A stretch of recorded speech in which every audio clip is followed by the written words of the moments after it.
السلام علیکم ورحمۃ اللہ وبرکاتہ۔ آج کا ہمارا سبق تیمم کرنا کب جائز ہے۔ سب سے پہلے ویڈیو کو آخر تک ضرور دیکھیں، ویڈیو انفارمیٹیو ہے۔ درجہ ذیل صورتوں میں تیمم کرنا جائز ہے۔ پانی 1 میل تقریباً 1.5 کلومیٹر کے فاصلے پر ہو۔ پانی لانے میں دشمن، ڈاکو یا کسی موجی تکلیف دینے والا جانور سے جان و مال کا خطرہ ہو۔ فتنہ فساد یا کرفیو کے سبب پانی تک نہ پہنچ سکتی ہو۔ پانی صرف پینے کے بقدر ہو۔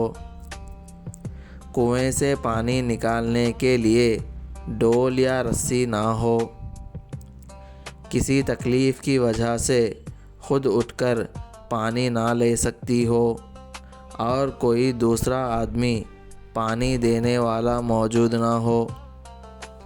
نماز جنازہ یا عید کی نماز کے چھوٹ جانے کا خوف ہو، تب بھی تیمم کرنا جائز ہے۔ سخت ٹھنڈی میں غسل کرنے سے بیمار ہو جانے کا خوف ہو۔ پانی کے استعمال سے بیماری کے بڑھ جانے یا دیر سے اچھا ہونے کا خوف ہو۔ نوٹ: آخری کی دونوں صورتوں کا اسی وقت اعتبار ہوگا جب تجربے سے ان کا پکا گمان ہو جائے یا ماہر حکیم و ڈاکٹر نے کہا ہو۔